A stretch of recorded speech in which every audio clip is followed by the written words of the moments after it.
बिजली का बिल नहीं आएगा। झूठ।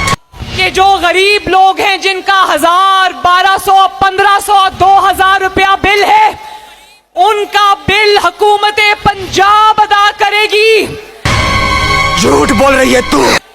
जब वो बिल लेकर जाएंगे जमा कराने के लिए, तो उस बिल पर स्टैंप लगेगी कि आपका बिल पंजाब की हुकूमत ने अदा कर दिया है। झूठ। झूठ बोल रही है तू।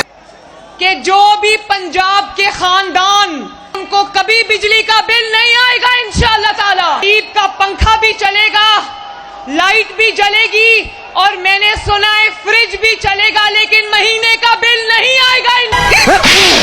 झूठ बोल रही है तू। नहीं, झूठ बोल रही है ये। हर बार एक नया झूठ बोलती है, किशन। और जब इसका झूठ पकड़ा जाता है